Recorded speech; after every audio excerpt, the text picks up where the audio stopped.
Hey guys, I got Eli here with me today from the Land Point CO. Eli, how you doing? I'm doing good. Good deal. How long have you been a real estate agent or selling properties? I'm not a real estate agent. I buy and sell land, and I've been doing it for the past since the end of 2019, So you right just so before you're just flipping properties. just flipping land. And I have a couple different business ventures, but my main thing is flipping land. Awesome, Eli. What got you started doing that? Before we even get into any of the TikTok or the Instagram stuff, what got you into just flipping land? I used to do finance, right, and I was always looking into real estate, right. But when you get into real estate, everything's kind of daunting because the house costs so much, and at the time, obviously, I didn't have the budget for that. So I started looking at different forms of real estate. I have my entire family's entrepreneurs.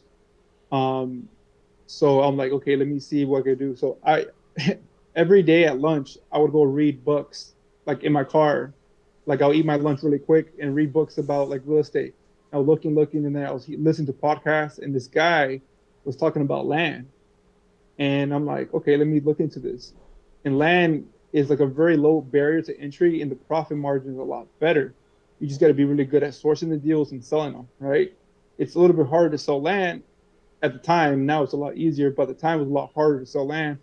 But the thing is, you could get higher returns on your investment, and it's also easier to just break into the industry as well. I also noticed another thing that's a little more convenient. There's less risk. If you have to sit on that property for a year, the property tax on land far underplays like a whole house or a condo or Maintain a something. house, yeah. No. Even if you shut it down and just leave it sitting there, you're paying $4 grand on a condo versus like $600 on a small piece of land. No, even that, like let's say you bought it cash, right? Hypothetically, you still have the maintenance of the house, right? Yeah, The house is gonna rot if there's nobody in there like doing something yeah. with You it could and swell the stuff. wood. Everything things can go wrong Yeah. real quick. Real pipes. So yeah, all kinds of stuff. So land, I really obviously try to avoid HOAs. That's kind of defeats the purpose because if I have to hold it for a long time, the HOA is going to kill me. It's going to take all my profits away eventually because they increase every year. They're never going to stop increasing. So I try to avoid land in HOAs. I try to avoid land in areas that are um, not like suitable. Like there's no growth in the area. If there's no growth in the area, I'm not going to buy there or do any kind of business there because then your buyer pool is going to dry up. Like he's gonna be a very niche buyer. I'm not trying to look for a niche buyer. That's smart. And I'll be honest with you. Yeah, I would assume you're predominantly in the South. yeah. I'm in Southwest Florida. I'm doing the South but I'm trying to get out of the South. Actually, I'm trying to go to areas that people are leaving from, like like New York or Ohio or like places because you could get better deals there. There's more spread, right? Because there's nobody thinks about buying there. Everybody wants to buy in the South. Everybody wants to buy because it's growing down here. It makes sense, right? But Oh, then it's the exploding. competition The is, South is exploding. I'm west of San Antonio, and the housing oh, market's really? Yeah. still on fire. It's as if It, it's as if there was no decline in anything. I think the main thing that's driving that is because people income inequality, like people who live in California, right?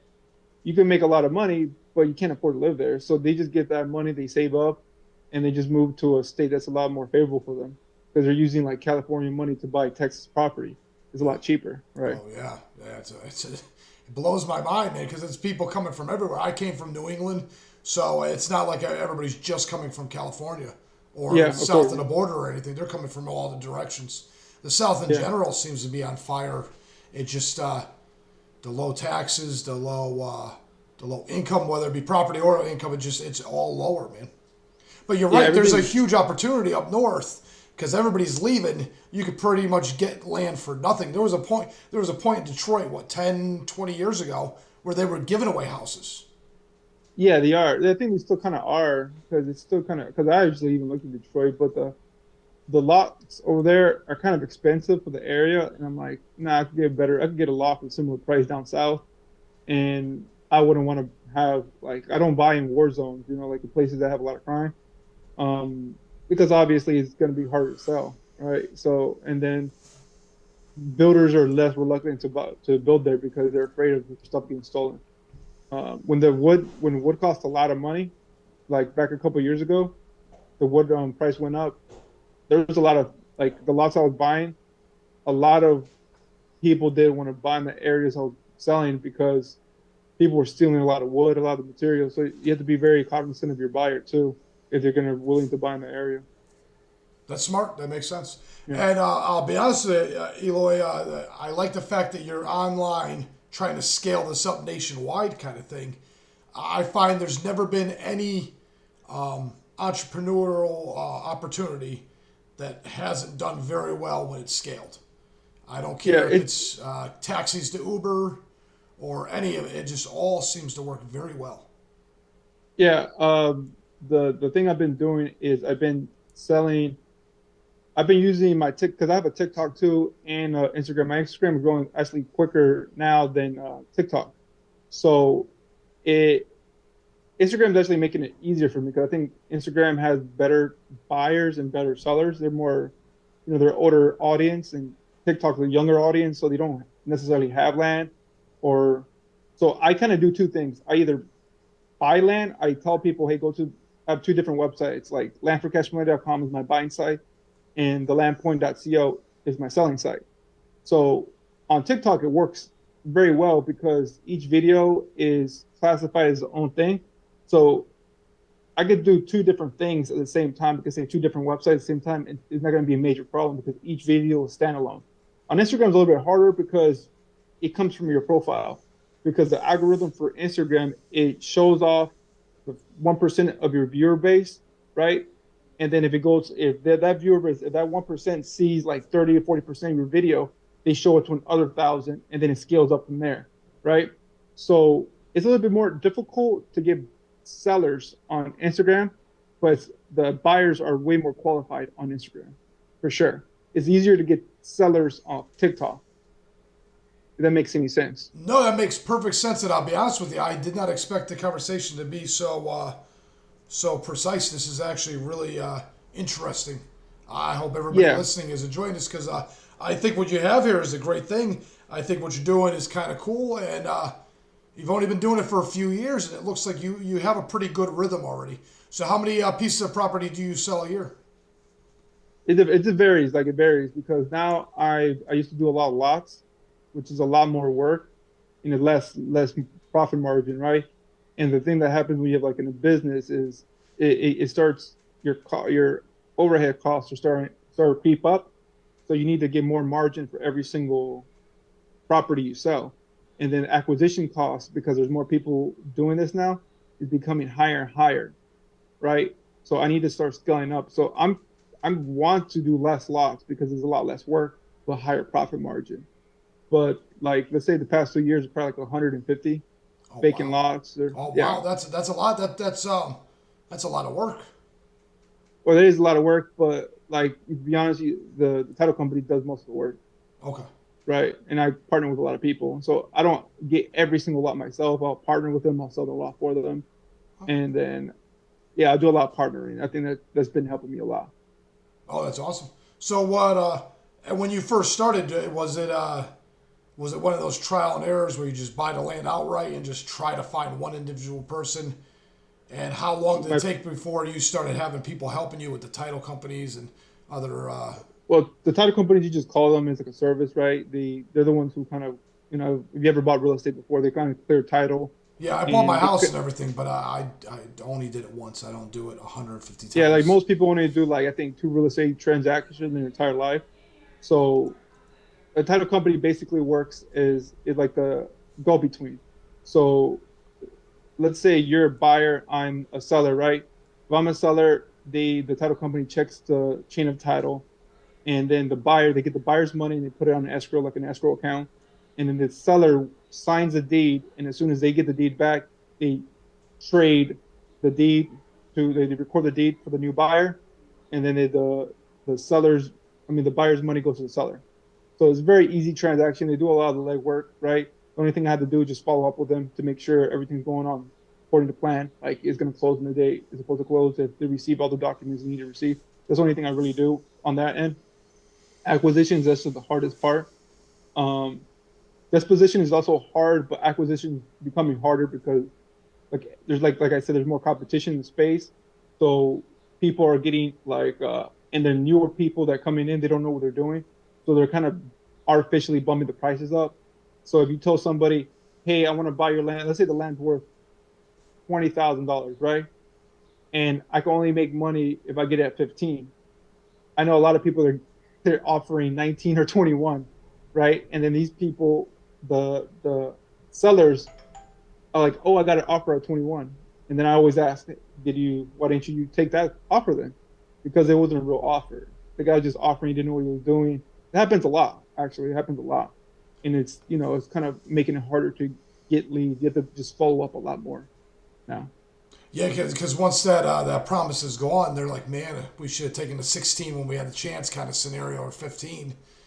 Yeah, Because when you're left with your hands full and you want to unload this piece of land, nothing's more frustrating than thinking you're going to get something you're not going to get it for. And now you're like, man, I hope I didn't lose my opportunity to get this, because all of a sudden now it's 10 or 12. yeah, no, but it was going to be 10 and 12. Well, it was going to be around that price range anyways, because your land wasn't really worth that much. It was just a person that gave you an offer and they weren't really uh knowledgeable, right? And then a lot of things that happens too, like real estate agents do kind of the similar thing. They'll get under contract and they'll have like a 6 month contract, and then they'll put the market price, let's say 25,000, because that's the market price at the time. The market falls, right, which is happening, and the sellers do not want to budge from that 25, right? So it puts everybody in a tough position because the realtor is like, okay, I can't, like, I have to move it down, but this guy doesn't want to move it down. So like it's like and he's not gonna be able to sell it because it's too high, right? And most of the people buying lots are like builders, right? Or like the only retail buyers are people coming in from another state buying a lot to build a house, right? Those are the retail buyers, but they're not as common as most of the people who buy vacant lots, like in let's say San Antonio and these different areas, are builders, and they want to get it at a discount. They do not want to pay market price for it. So it's like, you know, you just got to get a deal at the end of the day. You just got to keep a relationship with the seller, keep them informed, and then you have to maybe get creative and find other strategies, and maybe get people who are a little bit more distressed in terms of like they have a name, like let's say probate, like one of the family members died and they can't afford the probate, and you can't sell the property unless they complete probate in some states, right? You have to complete the probate. So that's another way you can get leads, because they can't sell it and they can't afford the probate. So you give them like a lower offer, pay for the probate, and then sell it. Because their other option was losing the property to tax detail. Yeah, that's a shame. Um, yeah, you definitely have been doing your research and putting a lot of effort in. How many hours a day do you work on this? This is full time by now. It's full time. Nice. Very cool, Yeah. man. And you started from the ground up. How much money did you start with? Man, I can tell you my first deal. My first deal was like a minor miracle, because I was doing this for 2 years, right? Failing, just taking L's nonstop for 2 years. I was working in a 9 to 5 job. At lunch, I was taking calls from people, calling so I was like at lunch, I was just straight up working, and then at I was so unorganized too, because I had no CRM, nothing. I was just writing people's names down on a piece of paper at lunch, calling people back and forth, back. I had to be like kind of in a secluded area so people don't hear me, like have people eating in the background. And but my first deal, I started with like $3,000, right? I bought it and I closed the property myself. I learned online how to do it. I do not recommend doing that. Like, you could make a lot of mistakes. Luckily, I didn't make any mistakes. I put a sign out there as soon as it closed. I put a sign out there for sale by owner, and I put my number on there. When I went driving home, I got a call within an hour and somebody bought it. But that was super lucky. Like, that never happens. Like, I put just a for sale by owner sign, and when an hour later, I was still on the road going back home, and they called me. They wanted to buy it for 7. And at that point, I could have sold for a lot more. I was kind of dumb, but it was my first deal. So I'm like, yeah, whatever. I'm going to sell it right now. And then it went from there. It was like I made 2,500, almost 3,000 off that. So Yeah, no. You got to go by percentage. You doubled your money.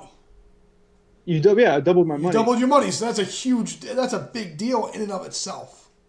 Yeah, and closing within like I never closed a property that fast ever. That was just super lucky. My first deal that I closed, I didn't close, but I sold it within an hour, and I closed it within like a month. Actually, it So sounds like you were addicted from that point on. There was no turning back. I was addicted like 2 years ago when I was doing it, but I was just failing. Like I was just taking L's. I just kept on trying, trying, trying, trying. So what was one of the biggest mistakes you made at the beginning? Not I think like I was kind of scared, honestly, like talking to like because it like imposter syndrome. So I was like when I was talking to title companies, they're like, oh man, they're gonna think I'm fake. But it's like it's whatever. It's not even that big of a deal. Like, oh, they're gonna think I'm like, not know what I'm doing, whatever. But title companies don't really care. They just care about like you selling land or buying land or whatever. And another thing was um my mailers were I don't think were good because I was not comping the prices correctly.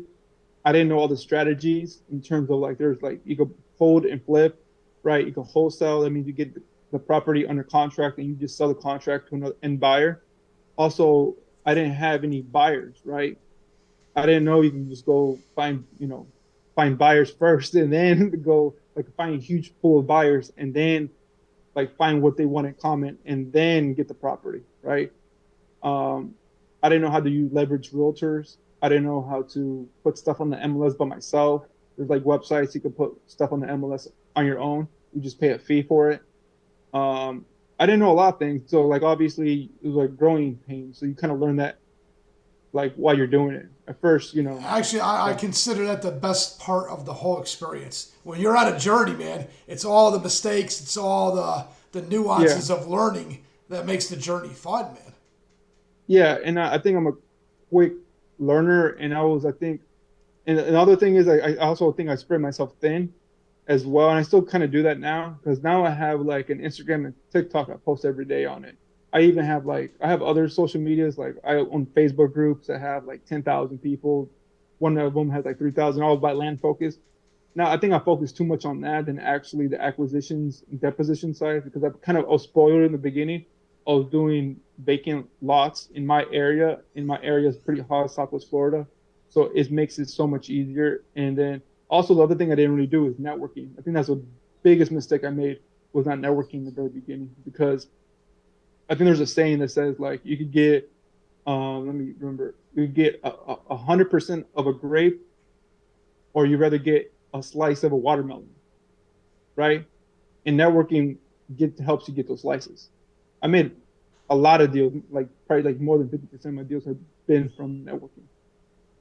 Yeah, yeah. Yeah. I think the younger generation lacks that in general. I don't know what it is. If it's just It's the because that phones. everything's social, and to be honest, I'm pretty bad at it too because all the people I've made deals with, I've never met them in person. Yeah, It's a I've never wild been new to a, world, man. It's a wild I've new been, world. I've been into a title company, like in a title company to sign stuff, probably like 3 times. I did everything mobile. Yeah, Like yeah. The I go e-sign. to There's like all kinds of e-sign and stuff. Yeah, because that's no, how I not do. even Eastern. Like I go to like a UPS or something, and then they have notaries there. Like if I buy and sell property, but if you're buying a property, you don't really have to sign anything. You just need to give the money, right?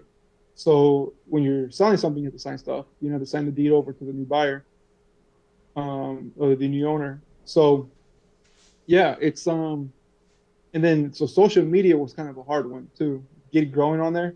And then I found a little formula that started working for me, and then it just went out from there. TikTok is still kind of hard. It's really hard to figure out the formula, honestly. So, what was it that got the traction? What do you think it takes to get that traction And on social media on social or media? just in general. In general, Yeah. too. But yeah, social media is definitely the focus. Um, I realized there's only two reasons people watch your content: informational or entertainment, right? Or that's the only two ways. Or you could combine the both, and obviously it'll be better if you combine both because then it gets way more audience. So I just provide a lot of information, a lot of information, a lot of information. It's like I did 70 to 85% information, and then the rest advertisement of like going to my website to buy land or to sell your land. So I just give informational content of stuff I've done, and it's very basic stuff for me. But like if you've been doing it for a while, it's basic for me, but it's new for new people. Like I said, there's only people only do 2 real estate transactions in their lifetime, Yeah, right? that makes sense. So for them, they're like, oh man, this is gold, right? And then I've done so many transactions. It's like it's super easy to buy and sell land. Like for a home, it's a little bit different because you got to do inspections. You got to make sure you got to do like obviously the title search, the same thing as land. You got to do inspections to make sure the home is livable. If the bank would give a loan out, they have to get in their inspector there to make sure everything's good. So homes are a little bit harder to in terms of the transaction, but they're not that hard either, right? You got to like check the AC, check the roof, you know, basic things too. If you look at it in the grand scheme of things, it's not that complicated as well. Yeah, I'll be honest. In my mind, I would assume that buying an empty lot, building a brand new house, and then flipping it would be the most lucrative way to do it. It probably is, yeah, But but there's a it's a lot more work. lot. There's a lot involved. You got to work with contractors, developers, permits, the city. Yeah, A deal could go bad fast in a situation like that. A well, deal could yeah. go, There's too many gears. There's a lot of gears. Flipping land from one person to another, it's just one gear. You just got to turn one gear. yeah. So like for example, like in my area, this is the just to give you the I don't want to say drawbacks because you can make a lot way more money, right? Way more money flipping a house. But the drawbacks, in my opinion, would be like if I sell a lot to a builder, the builder, and especially in a really hot market, they got to get permits. They got to clear the lot. They got to get the fill. The fill costs a lot of money. They got to put septic and sewer or septic and a well if it doesn't have sewer or water. If it does have sewer and water, you got to pay for the impact fees to connect it to it, right? They could delay the project a lot, especially if you're in a hot market in the permit office, like in Southwest Florida, is usually low to the gills with new permit requests. And then you have to build, right? You got to make sure. And then the problem with construction is these guys, the construction guys, like they want more money all the time because there's so much demand for them. So these guys have the people who are the home builders are actively trying to like poach talent from other people and then keep their own talent, which is a job within itself. And then when he finishes the job, they still got to sell it at the end of the day. And then selling it is another complete other process. And then if you use a realtor, they're going to take 3% off the top or 6% off the top if you use another person. So, it's a lot of work. It's a lot of work. It's more money, but it's a lot of work. Yeah, yeah. I think you got a great niche there. It's pretty cool. Yeah. That being said, what would be the best advice for anybody creating content? What was the one thing that was the easiest for you to do? I just do lists, man. Honestly, I just do like I could just say like, let me just try to make one right now. I'm trying to just create like a list. List or people love lists for some reason because Yeah, I saw you did one. You did one with Alaska and Tennessee and Texas because they didn't have that was my most income popular tax. one. Income tax, yeah. Yeah, like I do states that have my biggest one, my most popular one was states that do not have state income tax, right? And then number one might surprise you. So people gotta wait for number one, but sometimes number one doesn't surprise them. Like the one that was kind of surprising was Hawaii for property taxes. But the states with the lowest property taxes in the country, and number one is gonna surprise you. So you have a hook, right? And then they have a list, and then people want to watch. They want to finish a list. Everybody wants to finish a list to see. And you're trying to catch everybody's attention, so that is the perfect. Because Yeah, BuzzFeed does that all the time. You think, look at BuzzFeed, the way they do it. They'll have a top 10 list, but then have like 40 ads in between the top 10 list, right? And then at the very end, it's not even that cool because then you already went through the entire list, right? So you give them a hook and you tell them, oh, it's whatever the last one is or the number one thing is. You tell them that one's going to surprise you, right? Because then they're going to, okay, well, I got to see the last one. And then after you say the last one, you put your advertisement, and that makes a huge difference. That's smart, man. I'm going to write that down. That is actually, I'm so glad I asked that question, man. Yeah. That's actually a really obvious. My favorite is when someone reiterates something obvious and it becomes something you actually understand. Because you just blew it off over. You're right. Lists are great. People love lists, and the goal is to keep everybody on TikTok for more than 3 or 4 seconds. Yeah, it's how long, and it's all social media like Facebook, Meta. They don't even like Instagram. They don't even want to put you. They don't even want to put pictures anymore. They want you to do videos because they're competing for your attention with all these different like with regular TV, social media, other different social media platforms. They're competing for your attention, and because they're going to use your attention to leverage that to sell to advertisers. So if you have better and it's not like back in the 1990s or early 2000s that they use like these weird scores to see how much people are watching your TV show. You have all these metrics to know, and they can sell those metrics to like advertisers to see, okay, this is the kind of people you want to sell to, right? And TikTok is destroying everybody, right? Destroying them. Yeah, man, it's amazing. But TikTok, the problem with TikTok is their algorithms are not that good for selling. So it was funny because Facebook's algorithm is optimized to sell you stuff. So, but it's not optimized for content, right? Because their content is like, people make the content on TikTok, see if it does well. If it does well on TikTok, it's going to do good in Instagram and Meta, for sure. So another tip I would suggest is make content on TikTok first. If it blows up, even moderately, you could download it, copy the link, go to this website called snaptalk.app, I think this was called, or you could Google it. I'm not completely sure. Remove the watermark and then post that same content on a reel, and because it's going to blow up too. Now I've been noticing that TikTok is trying to get more into advertising, and they're kind of thralling my information. And TikTok as well, if you put like, say, a website name, you're going to throttle it for sure. For sure. If you put like, oh, go to landforcashmoney.com if you want to learn more about land. If I say that in the very end, that video is going to get almost no views, right? So you have to be kind of creative on the way if you want to advertise your website, because they don't want you to leave their website. That's why they're throttling. And so what would you say? What would you say? You get a bunch of like traction with videos, with lists, and other things that work. Don't say anything about a website. And then make one video, pin it so it's at the top that does say something like that, and don't care if that one dies out. No, I do. The thing I found a workaround actually did yesterday. I go into my website name, right? It's a little bit easier for me because like the niche I'm doing. I go to my website, my selling website, and I'll put, for example, like, oh, I have this property here. I'll do a whole video about the property, and like if you want to get this property, go here, and then I do a zoom up. You zoomed into the HTTP. And I do it really fast because then they have to watch the video again to see the website name. Oh, I like it. Yeah, man.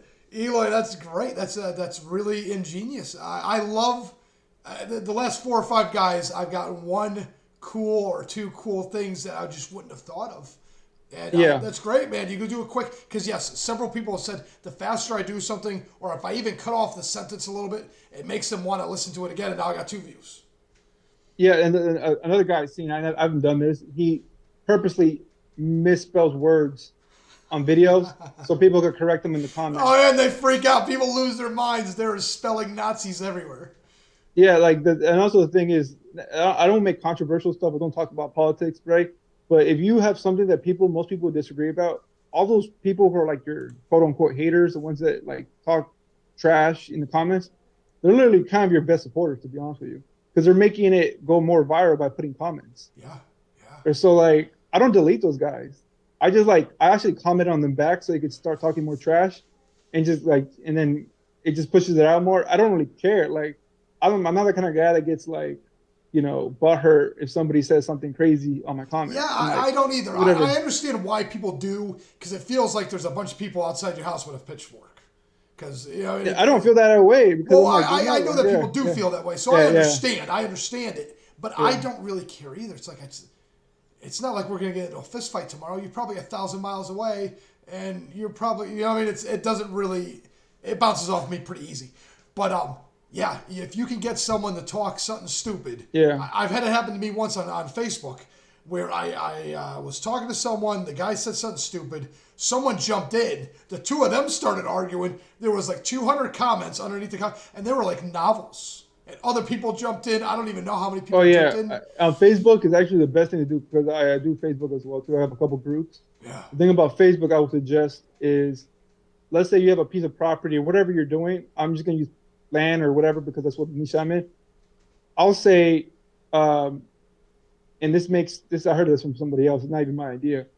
You'll put the property up, right, and don't put the price. And these people are gonna ask for the price, and you put like just DM me for the price, and then everybody's gonna keep on asking for the price, and then the only time I ever delete people's comments is when they tell the price. The only reason I delete them when they tell the price is not because I'm trying to hide the price, is because they're gonna ruin the whole thing for me. Like I'm trying to get more attention to this, so they're kind of ruining my marketing. Like I don't really care to put the price out there. I'm telling everybody the price or whatever information you want to know, not necessarily the I price. just want this to snowball, so shut the hell up. I want for to snowball, yeah. yeah. You'd leave something very vital out, like make it super attractive to leave the most vital detail out, and they're gonna ask a whole bunch of questions. And another thing is people don't really read; they just see pictures. They don't read. And then slideshows work pretty good. I think like if you're gonna do pictures of something, slideshows work better. And then each slideshow I would make informational content. You'll put like top, like for example, it'll be like top 3 reasons or top 3 mistakes people do when they buy land. You put an arrow, right? And then they go to number 1, right? And then you have to go to another number 2. Because then they're engaged more, right? Yeah. You can do slideshows like that. I think TikTok has like slideshows now too, where they're active with music in the background. You could just do that, save that, and post it on Instagram. So I just basically regurgitate, like make the same content over and over again. And I have some technical abilities too. So the thing I would do is, this is a little bit more for way more advanced users. So I use Zapier a lot. So I'll make a video, right? I get the video, I put it into a Google Drive folder, and using Zapier, it gets the video, extracts it, transcribes it, makes it into a blog post, and use ChatGPT to, make an entire blog post with original content, and then I put that blog post out because I know this video is going to hit because it went viral on TikTok, so I know this blog post is going to hit. So that's a little bit more advanced. I don't really suggest people doing that from the beginning, but if you want to get your blog or any kind of like website to move up the rankings in SEO, I would suggest doing that. Yeah, it's really smart, man. I had no idea. I had no idea I was going to be working with someone today that was so inclined and so versed in all the nuances of all this stuff, because all that matters, and everybody tries to figure out the algorithm this and what time of day that, and there's so many. No, I just post content. You just post content every day. It doesn't matter. I have that one video I posted it months ago, a year ago. Oh yeah, repost popular content. I just repost that same video you were talking about. I repost it again. Nice. And then it gets the same views, right? Well, yeah, not only that, but it's different people, because every 30 to 60 days, you're going to have a whole nother flood of people. Yeah, recycle. Yeah. Because I'm not looking at the same thing in TikTok 2 months ago that I am today, kind of thing. I repost the same, like hot videos. I repost it like maybe 1 to 3 months again. And sometimes when I get bored, and I always make myself have a goal or get lazy of posting one piece of content a day, I'll go way back in my feed, like maybe last year, and get a video that I think will do well now. Get that video, post it up today, and also there's a lot of YouTube stuff too, so you can change the years too. You'll be like the hottest time to buy land in 2023, right? You could do that stuff too. It works better on YouTube than on TikTok because TikTok is always active, right? But it works. It works, and I wouldn't use TikTok really to buy and sell stuff. Like maybe stuff that costs not any high ticket item. Facebook and Instagram are way better for high ticket items. If you're just selling merch and stuff, yeah, TikTok would be because now they even do shop now. They have a TikTok shop now. They have a new feature. Things are changing fast. It's unbelievable. They're moving how fast. Yeah. So on that note, what do you think's what does it look like in about 6 months, man? Because I don't know if TikTok's gonna still be there. You see, I really don't care if the thing is I already have a pretty good following on Instagram. The Yeah, only you thing do. I'm You gonna actually do, man. What was it, 23 or 35,000 followers? 22 or 23, something like that. Yeah, yeah. Which is And no joke. Cause I'll be honest with you, most it's people hard. don't break over like a 1.5K. It seems like that's a big wall right there. Once you get to like 1,000, 1,500, people don't seem to Yeah, no, escalate past that. like Mr. Beast, right? He had a really good quote. Like the YouTube guy, Mr. Beast. Yeah, I watch a lot of his stuff because a lot of his stuff translates to other mediums. He says it's easier to like make a video that could hit 1 million than making a whole bunch of videos that make 1 million. So like your content does matter, right? Like, so, what you're saying, like you can make like a whole bunch of videos, like 1,000 videos don't that collectively don't even hit 1 million. It's easier to make one video hit 1 million views, right? I have one that's like 800,000 views. Almost hit 1 million, but my thing is so niche, right? It's hard. Like most of my demographics men, like a little bit older men, because that's who wants to buy land. yeah. That makes Instagram, sense. that's kind of weird because because all my demographics in every other social media, you could look in the back end, are usually men between the ages of 35, like plus, right? Instagram's the only one that have more women looking into my stuff. Instagram, That hands down, is definitely a female app out of all of them. really, yeah, Oh, I without a doubt. didn't. Oh, yeah, yeah, yeah. Girls use that for dating. That Instagram's it, man. If they want to, yeah, I would say it's hands down more of a But female. that's good for me because like I'm always used to one audience. Now I can expand to a different audience to maybe who wants to buy land because I'm seeing women are getting into land more now. It used to be just like a couple of years ago, it was just straight up men. Like Yeah. if I post a piece of land on Marketplace, I have a couple ladies, but they're asking for their husbands. Now I get like women are asking me for the land to buy for themselves, right? Yeah. Which is good because now I hit a 51% of the U.S. population is women. The rest of them probably the And biggest buying they force. spend more money than men Spend in more. They general spend too. more money on Yeah. average. Yeah. And they're So more likely to do it on impulse too. yeah, All yeah, those things and matter. All that stuff matters. yeah, that's why a lot of like Disney and everything they're catering stuff to more women because they're the ones who are buying stuff, right? It makes sense. Yeah. So it's actually good that I'm getting those kind of analytics on. They're around like the ages from I think a little bit older demographic, like I think like 40 plus. That's the ones they're a little bit older than the men demographic, but on TikTok it's just straight up men. I'll be honest with you, just straight up men. Uh, but on Instagram it's more of a it's like 50 something, it's just slightly more women than men on Instagram for my demographic. That's very important to know because then you have to cater your content to your audience. Yes, and male female makes a big difference. You could be It a makes a little bit. huge difference the way you approach it, right? Yeah. Yeah, yeah, yeah. Because all it takes is a little bit deal breaker, and you could slide off quick. Yeah. There's plenty of squirrels to look at. Yeah. So like I feel like right now I'm probably on TikTok I'm nowhere near close as a top lane guy. There's a couple people bigger than me in terms of like, you know, reach. But I'm doing way better. I think there's only one guy bigger than me on Instagram, and then I'm going to different social medias just in case TikTok dies. Which, to be honest, I don't really like care at this point. The only thing I would mind is because their editing is so much better than Instagram. I like editing my videos because honestly, it doesn't. I don't really worry about how long and how good my content looks. I literally go outside, record a video, maybe in 2 or 3 takes, make a little bit of edits with it's in the app and just post it. I know a lot of people that like do all this stuff and then it doesn't really hit. Yeah. So like I was saying before, like their content doesn't hit. So I have a friend that he's trying to grow his Instagram account and TikTok, and I just told him because he's just trying to grow it out. Like the thing is, when you first start out, it has to be short videos, and then you have to give a lot of information to short videos, and then you have to make them a little bit longer every single time. So the thing I told him is like provide like lists, and I showed him some of the creators in his space, and I put just copy him and make it just a little bit better, and just make like descriptions so people could read, because a lot of people they have the stuff on mute, right? A lot of people have a very low volume or mute because they're somewhere, right? They're watching videos. So Yeah. I always put captions or I'll put like the list. I'll put it very obvious on the top 3 things to look for when you buy land. And then I'll hit 1, 2, 3, or 3, 2, 1, or whatever.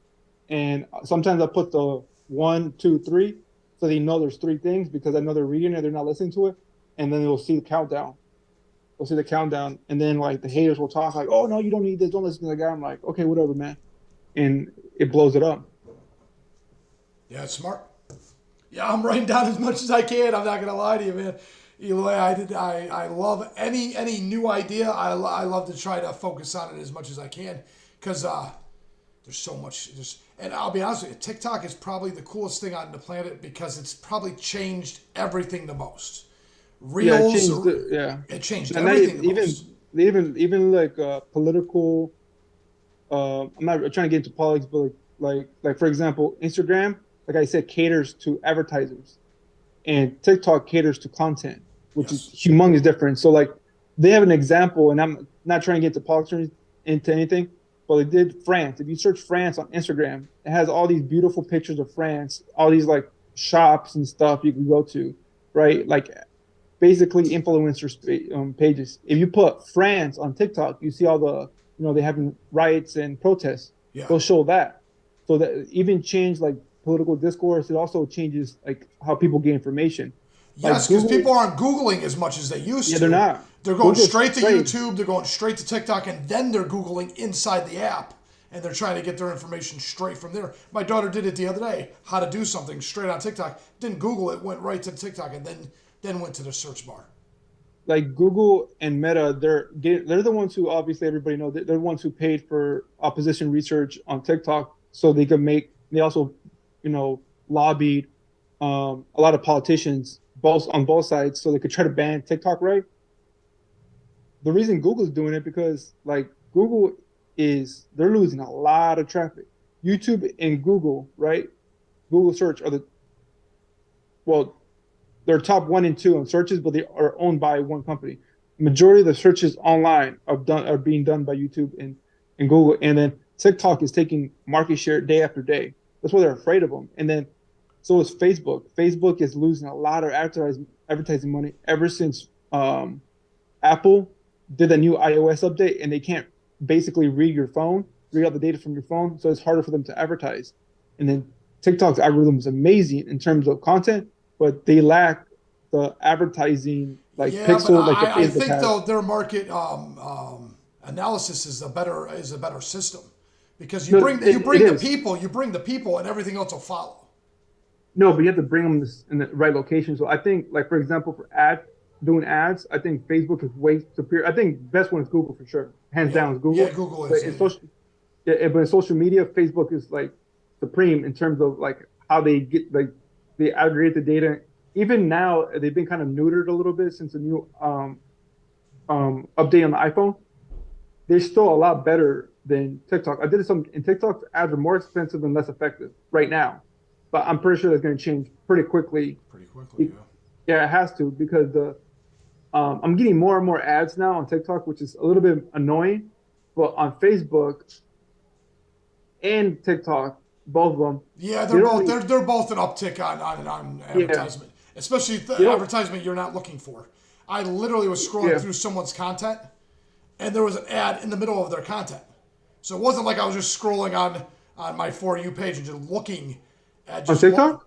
I think this was Instagram. I think it was Instagram. Yeah, Instagram they do it all the time. Oh, I was It's like, annoying. wow. Yeah. I was like, dude, I'm literally looking at this woman's pictures because I'm constantly looking for new people to talk to. Yeah. Constantly.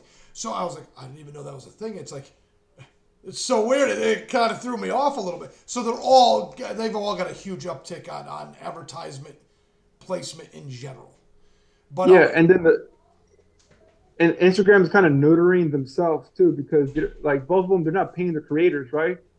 And they advertise on their space, right? They're making the content, so they're not paying. Like I think YouTube pays creators a lot of money, right?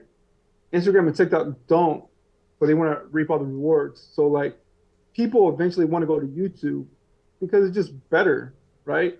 You get paid more. Just getting paid more is just already better enough. And then the other thing that Facebook is kind of shooting themselves in the foot is with their short form content, they start paying people and then they stop paying them out of nowhere, right? I didn't know that. And and they don't pay good at all. And they're trying to push people to like post a lot of reels and stuff on Facebook, but they don't hit the same as if it was like on Instagram or on TikTok. It's just not the same. It doesn't hit the same at all Yeah. in terms of reach, in terms of like it's obviously when you post something, it looks lower quality as well. I'm gonna be honest with you. It's kind of cool that we live in the moment in time that we are, because TV is dying. Like cable television, Yeah, going to Comcast and buying 200 channels is pretty much a dinosaur dead. yeah, But we're watching all these companies vying for all that old attention. If there was X amount of hundreds yeah, of millions of people watching TV for 4 hours a day, they're all on TikTok, Instagram, Facebook, YouTube, and all these other things. And most of my kids, that's all they look at if they're on anything at all. Is that they're never on any type of TV, barely at yeah. all. TV is changing a lot because the barrier to entry to do a commercial, which is not effective, is super expensive. And TV, like I only the only things I actually watch is like HBO because Yeah, they yeah, provide same. That's the amazing same thing. content, Yeah, the same thing. Yeah, yeah. right? They provide amazing content with no commercials. They make all their money off subscribers, right? And their content is like they're not beholden to like advertisers, so they can make whatever they want, right? That's why they're so good because they're so creative. They don't have to be worried about advertisers. And then on like on Facebook and stuff, they limit you whatever you can post. But the TV, the reason I think is like you said is a good time is because big. This is the funny thing. Big companies have a hard time on TikTok because they always just want to do ads. They just want to do ads. They don't want to provide any cool content. Like Home Depot, like did ads, and then they did a fun ad of some guy doing the Home Depot theme song on a whole bunch of pipes, right? Just like making like hitting stuff, making the noise. That thing went viral. The next video they post was like, and I'm pretty sure the like whoever's in charge of the media stuff in Home Depot told them to do that. It was about frames and stuff, like a regular frame thing, and nobody watched it. It had like 1,000 views. The video before had like a couple million, and then it hit 1,000. So it's actually a good time for a small like entrepreneur, small business to blow up because they can actually provide real content. There's like a new wave of advertising, and if you hit it early enough, and you have a small business that does well, that sells to B2C, right, business to customer, you can make a lot of money right now. You have to do it now before they start changing it, and these businesses just start pumping money into like TikTok. They already been doing it, but they haven't been effective yet. Yeah, and they will find a way. They always keep They on will find a digging. way. They dig, and dig, and then they ruin it. But the great thing with this technology is the moment they ruin it, we go to something else. Yeah, that's usually what happens is a pivot, but they had like a monopoly for For a like long 50, time, and 60 years. they're not used to losing that either. And they're losing bad. It's not even Yeah. like I saw like some guy, the only thing he does is mixes paints, right? He mixes paints, and then he was doing it for his company, making custom ones for people. His company fired him for it. So he started his own business. Now he's super successful mixing paints to like very customized colors. He charges a lot of money for it, but they're customized color paints, and he's living off that because of TikTok. There's a lot of people that made their fortunes overnight because they're not even good. They're just very genuine. Like TikTok pushes genuine content. Instagram and Facebook, the reason they're dying out is because they push. They're going the other way. They're going the other way, Yeah, and it's a huge mistake. I think yeah, they're. That's why we have a free market, man. Let the people decide. yeah. It's not that free if the other companies try to like use politicians to try to remove your app completely. I Yeah, know, I know. I don't know yeah. why. Why not It's just because they're losing strive? money. Well, why not strive to be better? I think it's hard because for them they're moving a huge ship. They have all these like the whole thing is made a certain way, and they have to pivot completely. It's really hard to move companies like Facebook and they also have entrenched people within their ranks that like it's actually kind of less job security as well too. Just imagine they just changed everything up overnight, and you've been working there for 10 years, and you've been doing something for 10 years, been working, We're seeing that and right now, man. yeah, all these Yeah, they're layoffs are cutting. They're happening. cutting people. Yeah, And when they chop, they're chopping big. yeah. Elon Musk proved that Twitter can run on 1/10 the manpower. Yeah, but Twitter's not doing that great right now, right? No, Like, well, it's because of bad press. but it's not because it's Yeah. not functioning. It's not a matter of it functioning Oh properly. yeah, it's not fun. Yeah, it's not that, but it's The bad press. yeah, People are mad it's at bad him. press. It's killing them. He was supposed to do something, and he's not doing it the way they want him to do it. Not He's only also that, but overpaid. they want to squelch any free speech. They don't want free speech. So They there's also always they also overpaid by a lot too. well, Like yes, that was another the thing we learned. There's more bots out there than we realized, and that was before ChatGPT and all these other AI things were as prevalent as they are now. the So AI thing, I think is going to change more than anything, like the way people. do I think there's everything. going to be more people in trades and more people that are entrepreneurs in their blue collar jobs, and there's going to be less people coding and doing stuff like that Yeah. because they're going to. It's like the guy who used to race horses and the car comes along, right? That's literally how it's happening. Like a lot of people in white collar jobs, like accountants and stuff, are gonna Well, they're gonna be wiped out. name a white collar job that really is relevant anymore. My bank doesn't even exist anymore, and I was thinking about it. Right, so there was like 10 guys in that building, Yeah, and they were all tellers and all this stuff. What do you need a teller for? You take a picture of your check. You go to ATM or the grocery store yeah, to it's get true. cash out. Why do I need 7 dudes as tellers at all? Yeah, I did nothing but white collar jobs, and then like I was a finance guy, and then I did data, and I saw ChatGPT as like a because Bing bought them or Microsoft bought them. They have a plugin in Microsoft Excel. As long as the data is clean, right? I think that's probably going to be part of people's jobs, white collar jobs in the future. You can ask, hey, can you make a chart for me doing this, and this? And then like in 2 seconds, they make the chart in Excel of exactly what you said. And I'm like, man, this is gonna. What was taking months, a year, forever, for No, it'll take decades? like an People, hour. It'll take like an hour to do like a regular guy who's good, or not even good, just mediocre. It would take like maybe 30 minutes an hour to make all these things, and like obviously you can customize them, but it's cutting the time from like 30 minutes to an hour to like 10 minutes, right? And then you have to edit the graphs the way the boss wants it or whatever, but you could just ask it stuff and he's gonna pull the data for you. Like and this is the beginning. This is just the beginning. this is just the start, right? Yeah. This is Because when the car so first came out, the car was not as good as the car is now. it was better than the horse. But my point is though, the Yeah. car just kept getting better. Yeah, no, it kept like getting better, but just imagine the guy who owned horses. He's So like, oh, this is just a fad. And then he realizes this thing doesn't get tired. ever, you can replace Yeah. every piece. You can't replace a Yeah. horse unless you replace the horse completely. Yeah. But I'll be honest with you. In my personal opinion, when it comes with the AI stuff in general, even without it being put inside the humanoid robots or anything, just Yeah. its existence in and of itself, I think is going to be bigger than the cell phone. No, it is. I think it already is. And, It already is. Yeah. and the great thing with the cell phone was there was 20 things that happened that were unforeseen ramifications. The way Tinder and swiping, Instagram, and all these Yeah. other things. No one saw that happening the day before the cell phone came out.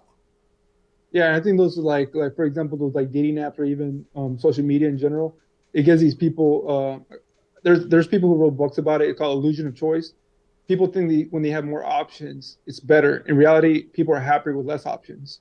Yes. Um, because they always have like the FOMO, fear of missing out, and they're like, "Oh, I picked this. I could have got something else." Like they do it with people, relationships. They also do it with like items. Like I think one study said they did a group of people that had option of 10 toothbrushes or 10 remote controls, and did a study in the same group with or a different group with 3 controls. The people with the less options were a lot happier than the ones that had more options. And then obviously Instagram makes everything look everybody's superhero and everybody's awesome and nobody has bad days, right? So, Everybody's on vacation 24/7. yeah, and that's why I think people like are gravitating towards TikTok quickly because it's authentic stuff thrives on TikTok. Thrives. And it seems like you get a Yeah. fair shot. Everybody seems to get a fair shot. It's not like it's manipulated in any way. It's just designed on, did you get someone's attention? Yeah, we'll give you another chance. Did you get more attention? We'll give you another chance. And that's Every basically single the piece only of math equation is, did you get enough attention? Every single piece of content is graded by itself. So let's say you're like a Kim Kardashian, right? She has a huge following. But she still has to She compete doesn't. with you and me. Yeah, she has to compete with me. That's why they don't like that either, because now these influencers are going to die out because they're just using their fan base from all these years ago, and they get like, make anything marginally decent, and they get huge likes and all these things right there. On TikTok, it doesn't work the same. Every single piece, like if I have 1 million people in my account, you have like 10, your 10 followers doesn't really matter. If your content is better than mine, it's going to be blow up way higher than mine, even though I have 1 million viewers. Isn't that so cool? I think that's the cool. I feel like it's the Wild Wild West, and I love it. I I absolutely like it love too. it. Yeah. Yeah. Obviously, it's going to change eventually, but right Yeah, now, but it seems like they've already made a mark on everybody. Everybody does yeah, shorts and reels. Everybody does all these new things and everything. So they left their mark no matter what. And I truly believe in my heart that if the number one goal is to keep people's attention, they're doing it. you'll never be able to fully incorporate that and kill it like the cable company did. You'll never be able to kill it. Do you know what I'm saying? If you buy TikTok and say it's not going to, or get the government to shut it down, someone else will take its place to get the attention. Because unless you deny competition altogether, but then all is lost anyways. Then. Yeah, well, they're kind of doing that already with conglomerates, like in terms of like media, like that's where they're like American companies they're lobbying for this because like back in the day, back before 1990, there was like thousands of different independently owned radio stations, a whole bunch of different TV channels. So basically, like 90% of public news is owned by Sinclair Broadcasting, right? Yeah. And major corporations, like 5 major corporations, own all media. So like TikTok coming in the social media space, it's like a wrench. You're just throwing a wrench in there because you got these established like Google and Facebook, they're doing like their ads, regular stuff, and now this guy comes in and just messes everything up. And then even Google is changing the way they do Google My Business. They're making it more like a Yelp now. Like even if I give a review to my friend, I'm not even doing this on purpose. I just give a review to my friend's business, and because I posted a picture, I got all these little points. I don't even know what the points mean because all these people looked at my review, and I'm getting like ranked up as a reviewer from Google My Business, and I didn't even know they're trying to make that into like a social media thing too. I didn't know that. Okay, I didn't know that either. Yeah, that's actually kind of cool. So I'm telling you now, I think we're still in the Wild West. I think we're there for a while. Because Yeah, I think it too. I'll be honest with you. Instead of them taking away the market, what I see actually predicting it happening in the future is that the AI is going to make most of the content. Yeah, but the thing is, they're going to slowly you can push. tell. You can tell. You can AI tell now. You yeah. can tell now. Yeah. But eventually, it's going to get more and more and more like us to the point where you won't be able to. I think it'll be very hard to tell. I think it's gonna be something like similar to what I'm doing right now. Is I'll make content that's genuine, realistic. Like I'll say top, like the top states that don't have income tax, right? Yeah. And then you get like they'll just get my voice, transcribe it, and then make into a nice, clean formatted stuff. But I don't think the days of people writing entire blogs of creative content, I think those days are kind of over. Yeah. They're dying very quickly. Yeah, it's wild. And I'll be honest with you, I don't think we really know how it's going to play out. It just has to play out. It's going to be interesting. I think that it's going to be a lot of people getting displaced in jobs. Oh, yes, the jobs. We're looking at some serious problems. I'm wondering if this is not going to usher in. I mean, there's other things geopolitical going on with like the dollar and other stuff like that. Yeah. But just the white collar jobs coming to an end. I mean, it almost seems like wholesale. Even how does like that play out? even in jobs in India, like just imagine like people who are coders in India or people who are call center people in India. Well, going to be gone. Yeah, well, not only are they gone, but do you reap any political disfavor by getting rid of 10,000 jobs in India? No, you don't. No, you don't lose. You don't lose. You don't lose. So you gain profit by AI doing the job for you, and 10,000 guys in India lose a job, but you don't reap any of the political backlash of that whatsoever. So all the India and China jobs that they can get rid of, and Taiwan and Eastern Europe, whatever, those are gone. But again, when you get back home, I'm telling you, Facebook doesn't need as many people as they think they do. The banks don't need as many buildings as they think they do. And it's going to change dramatically. I just not to be like super negative, just to be in a positive note. I think there's a lot of good things. I think globalization is kind of ending a little bit, not ending, but it's coming back into itself because like China, they make pretty good wages now. They make most of the clothes and stuff like in Vietnam and stuff. I think manufacturing jobs like trade jobs are going to come back Well, to yes, America. here's the deal. Your phone Yeah. only works if a bunch of guys get on that telephone pole and make sure it works. Yeah. Yeah, No, and those like jobs ain't going nowhere because you they can't want automate you. that. Yeah, well, not Yeah. yet, not yet. Have you seen Boston Dynamics? No. Oh yeah, they Oh, make you got the to Google robot. those Yeah. robots, man. Those robots are moving packages around and doing stuff, and the forklifts don't need anybody. They just scan the barcodes and do what they're told.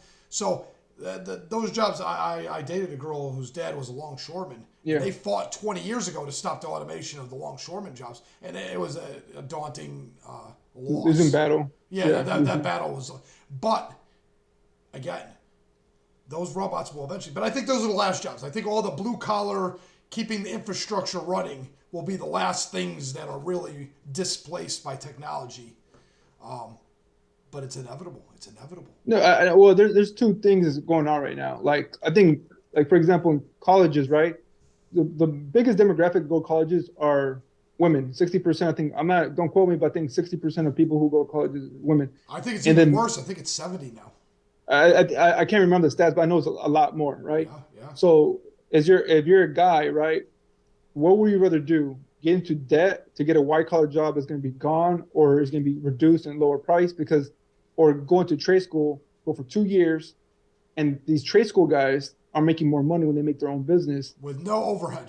No overhead. You're not paying Well, $300 they'll a have month. Well, no, when I did construction, I didn't need any. I didn't need any trade school. no, So if you know, if you know, but if you own the business, right, obviously going to have overhead. But like the guys who are making all the money now are the guys who are doing like back in the day, everybody was like a plumber or whatever. But now there's like none of them, so they get charged whatever they want because the skill's not there anymore, yeah, right? Because yeah. everybody wanted to go to college. So I think all these guys, they're going. I think I'm seeing trades talked about way more.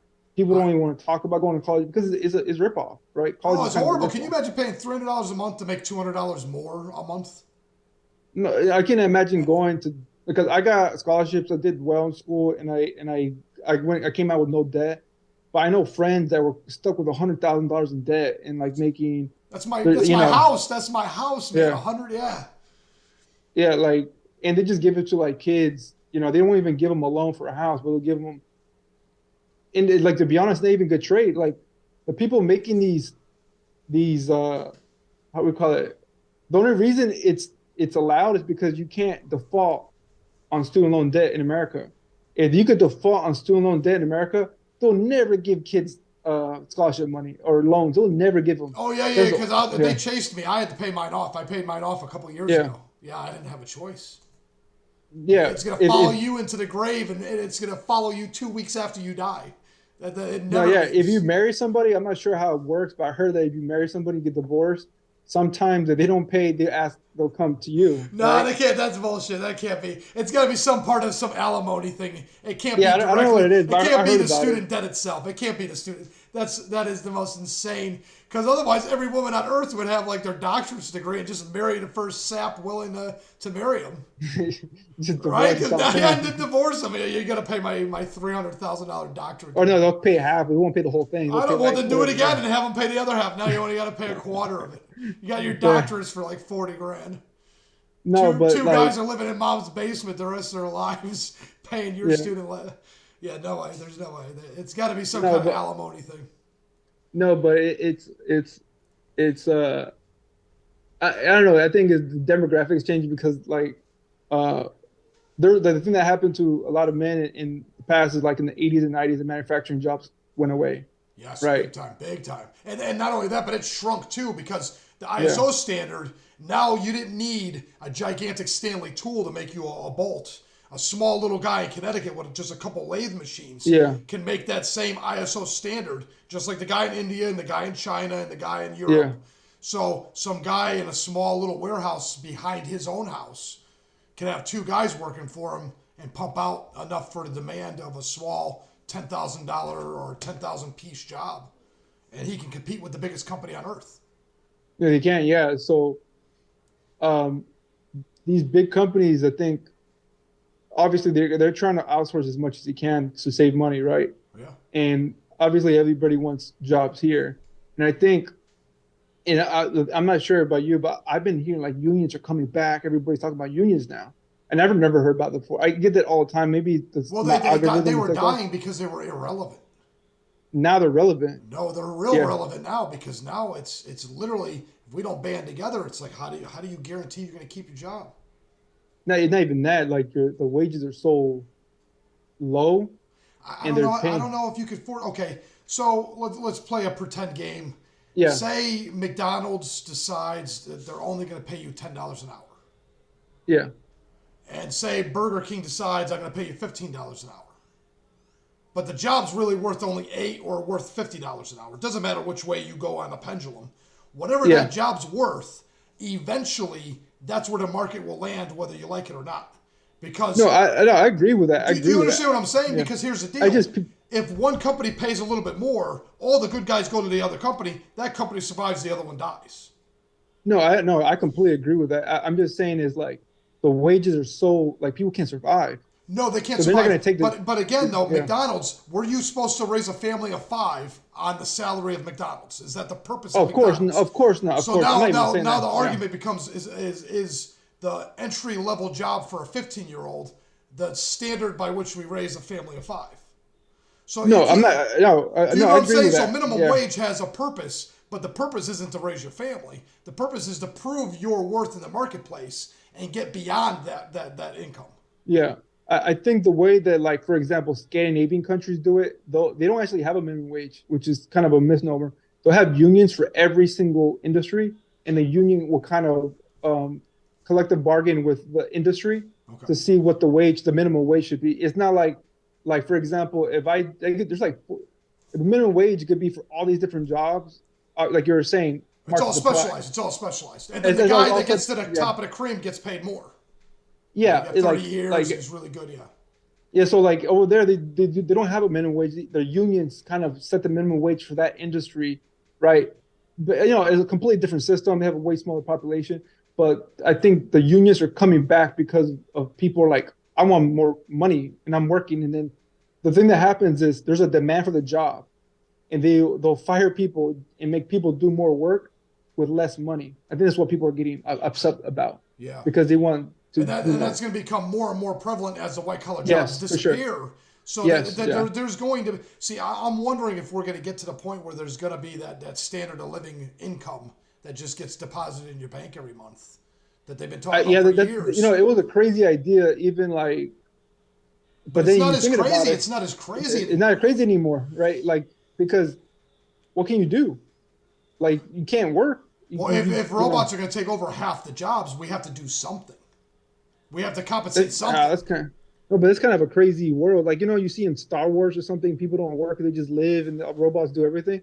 It's kind of like turning out to be kind of like that Yeah. in a way. So here's the deal. I mean, if the robots end up doing a lot of the lineman jobs and paving the roads and everything, and there's Yeah. really no real jobs left, why even leave your house? No, there's like a show that Seth MacFarlane, the guy who made Family Guy, he made a Star Trek kind of show thing. I can't remember what it's called, but nobody works because they're like machines that do everything. So the thing they do is just they do their job. Like in that specific job they do is like go to other planets and it's kind of like a Star Trek thing. But the thing that got me, it's crazy to me because obviously we work, is they don't work, and the only way you look good in society is if you want to work. You don't have to, but if you want to work, So it's a status just symbol to get that job, it's a status and then symbol to to get a climb the job. ladder. To climb the ladder for a job that you're not going to get paid because money doesn't matter. That's awesome. Yeah, because we're all competitive creatures. We're designed to compete. Yeah. Yeah. So that's actually an interesting concept because I'm like, because eventually going to happen, right? Well, yeah, Because because my other theory was that we would work in the metaverse because you get bored sitting at home all day. They would make a fictitious job in the metaverse, and you'd just be plugged into the computer and making something relevant in the metaverse somewhere. but like even farms, right? Like I was watching this thing in like Dutch. They're making factory farms. There'll be like a humongous greenhouse where everything's automated. I'm pretty sure you can't do Everything's with automated. It's crazy, right? Even the and ones they're that are in the Midwest, almost everything's done by a corporation now with those gigantic machines. no, but no. I'm talking about the farm is a factory. Like in the Netherlands, they'll have a big ass greenhouse, right? Huge, and they have machines, conveyor belts, and they'll have different kind Oh of man, so it fruits. looks like the Matrix almost when those robots Yeah, were they have hovering. different fruit, and there's No like way. there's no bugs that come in. Air comes in, but they have these big plastic bags that bring in fresh air, and Yeah. you have big fans that push out fresh air. But each of them have these big plastic bags in the very end, so they can collect any bugs. And I'm like, obviously that would be really cool for like in space, but they're doing it here now. And these little 1 acre plots, they could make them year round because they're extremely efficient. They cost millions of dollars to make, but extremely. So they could do like 4 or 5 crops of like strawberries. Yeah, they were saying that we could Yeah, quadruple the world population right now and feed them with all the and new yeah, technology we have. in a Yeah. smaller space, and then like all the farmland would come back to the natural habitat because I think a It's lot of the wild. issues, Wild. Yeah. yeah, like because this monoculture has been kind of messing up like soil quality for years and like the natural fauna that live. So, it, like, oh my man, we're living the future for real now. It Because is, I man. It's remember, wild. Yeah. yeah, it's a crazy. They're bringing the mammoth back. I heard they're bringing the mammoth Well, back they, to they put them found a as lot of frozen ones, so they got tons of good DNA. They said that one of the last ones they melted was bleeding. yeah. They have like you can eat them. Some people eat the meat. Yeah, yeah, yeah. You There's like go a to whole Canada, yeah. you can get them on. You can get them on some of the menus at some of the small restaurants, like a diner. You can Yeah, have a they're trying to bring mammoth them. burgers. They literally sell steaks. They're trying to bring them back. I hear they're a little frozen bird, a Siberia. little freezer bird. Yeah, but have you ever heard that they're trying to bring them back? And Oh yeah, I guess they'll be able to because they've already cloned a couple sheep and stuff, and that's what we heard of. I'm sure they're doing other things besides that. oh, they already cloned in Korea. You could clone your dog for like 50,000, Didn't even know right? that, man. I had no idea. And then they already China is embarrassed by this, but there's a guy like a rogue scientist that did CRISPR to a baby that's born, and they don't want to. And then that baby is kind Yeah. of in a bad position because now they want to keep that baby by itself because they can't have babies with anybody else. Why not? Well, hold on. Why? It's still They, genetically human. no, they changed the gene up so The she. DNA a little bit, but it's still generally human, right? I mean, the No, you know, DNA. it's human. It's human. It's just they changed just a little bit so they could be HIV resistant, right? Which is not a bad thing, but you don't know the downstream effects of what that might happen. Yes, because they did that with the Yeah, boll weevil. They were trying to stop the bug from eating the cotton yeah, plant. So the cotton plant was genetically modified, and the bug couldn't eat it.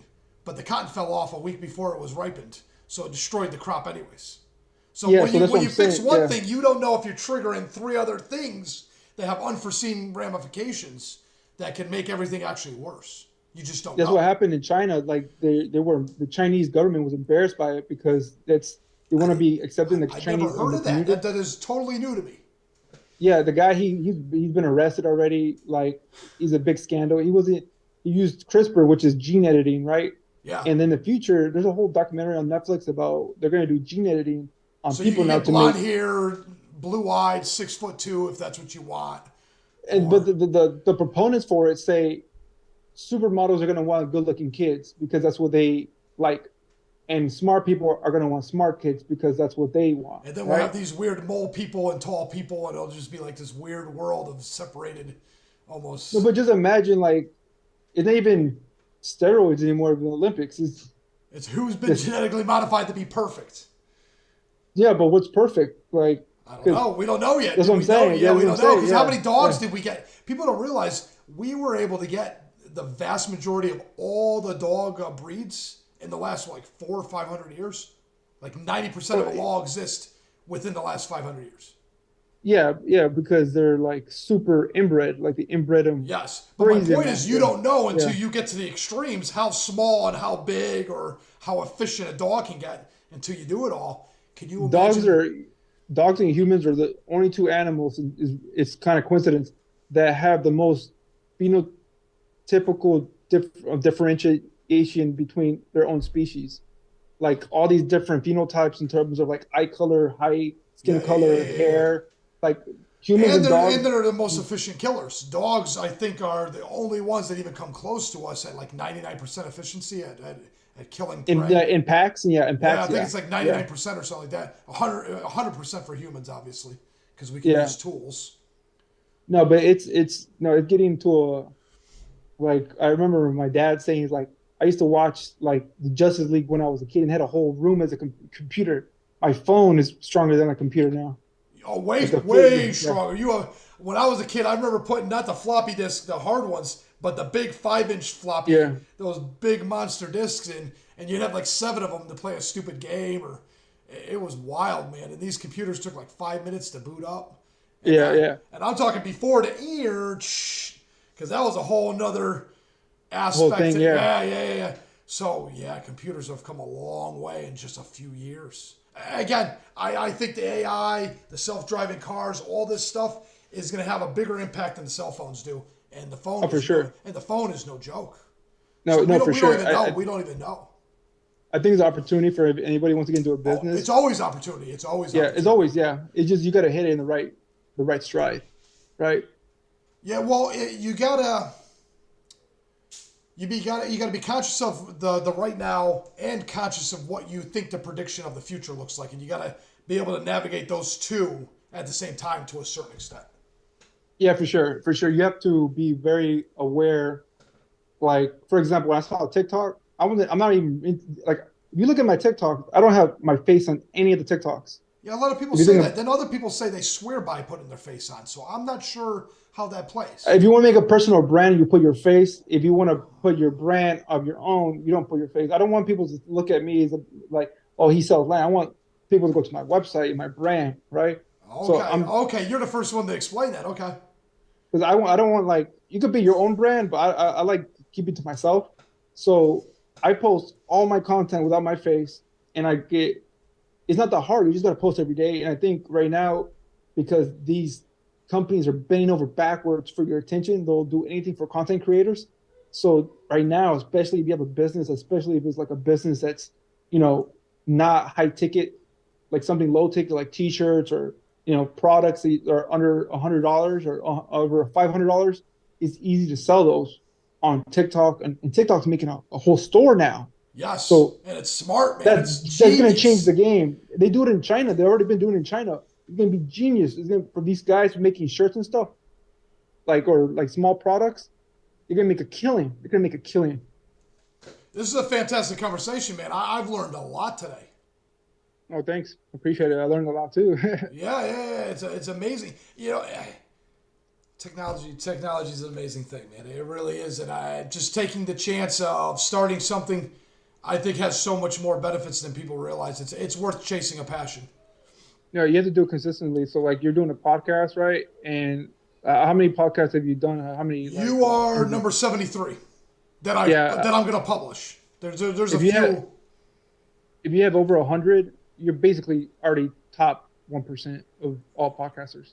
You'd be amazed.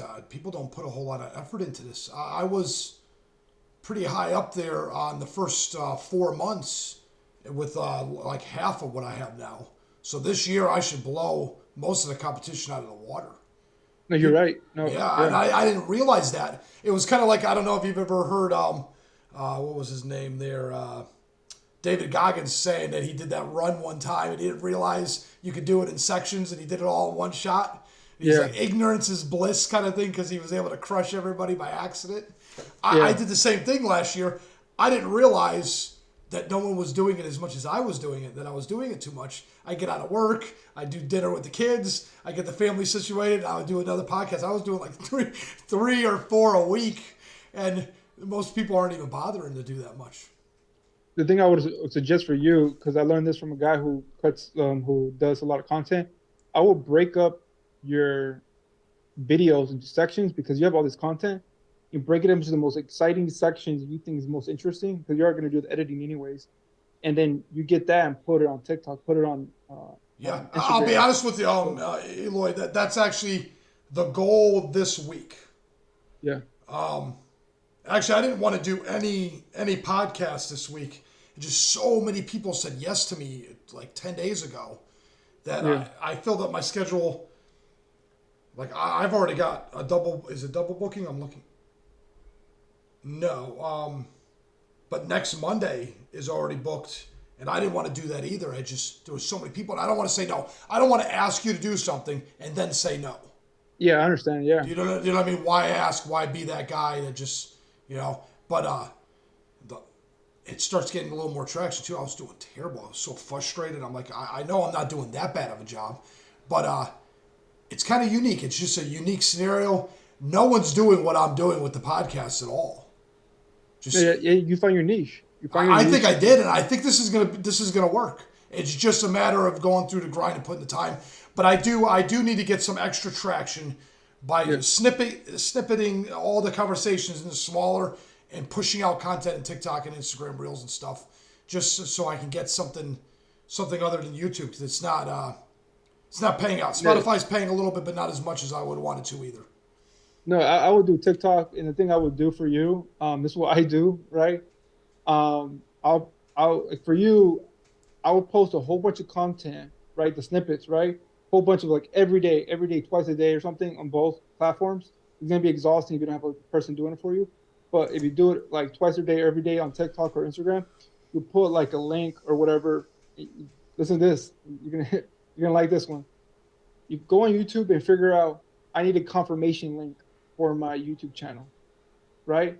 So the link is automatically like if they click the link on your bio in any of the social media websites, they're gonna go straight to a confirmation. They're gonna ask you, do you want to confirm or do you want to subscribe?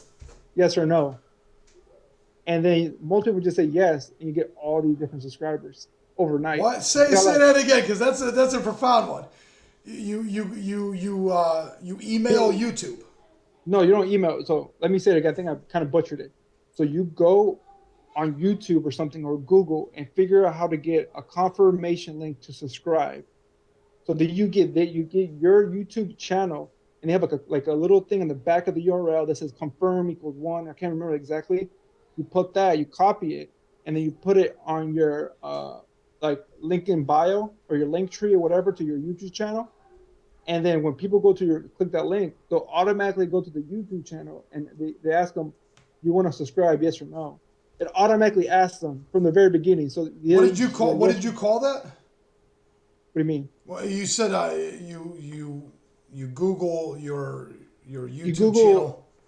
yeah, you Google, yeah, it's a weird Google, I guess, a weird search. You Google how to put subscribe link on the end of my URL on YouTube, something like that, right? Something in the gist of that. And there's gonna be some guy.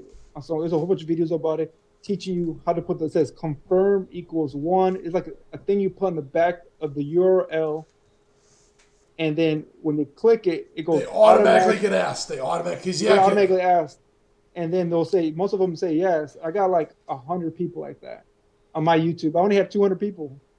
It got half of my people just doing that because I had a video go viral and it went to that. Or you could do this. This is a little book. You buy a domain, right? And then you say, like I say, go to landforcashmoney.com. In the very end of my TikTok videos, I don't recommend it when you're not big yet. I recommend when you're big so it doesn't hurt you that bad. But when your TikTok has over like 10,000, I'll put after you watch a clip, you'll put you'll say whatever you want to put as a URL, right? And it redirects it to the confirmation link automatically. So when they type it out and it takes it automatically to the confirmation link, you just redirect. Nice. That's smart, man. That's genius. Yeah. Yeah. I look at YouTube things all the time, trying to figure out what everybody's doing, how they're doing it, just to see. I don't think anybody did the redirect. I don't think anybody's done the redirect. Okay. But because then it just redirects you to your page and asking them, you want to confirm yes or no? Okay. Because when you look at the demo, at the end of the demo, asks you if you want to subscribe, and you could add cards to the end of episodes and stuff, and then there's links that can do that. But I've never seen someone that just pushes you straight to a URL that does that. Yeah, it's your URL and it takes you to your YouTube page. It doesn't take you to a specific video. It takes you to your YouTube page, and then before. There's a big thing in the way. Before you could go look at your page, they're gonna ask you, do you want to subscribe? And they'll put yes or no. And then most people say yes because they're going to your YouTube channel. They like your content, so it takes you directly there. I don't even push YouTube. I found that out from some other guy on TikTok. But the redirect thing is kind of my idea. I kind of thought of that one. Nice. Well, I appreciate it, man. That's awesome. Yeah. So What do you see happening in the future? How do you see all this playing out for you in the future? Are you going to keep on selling land?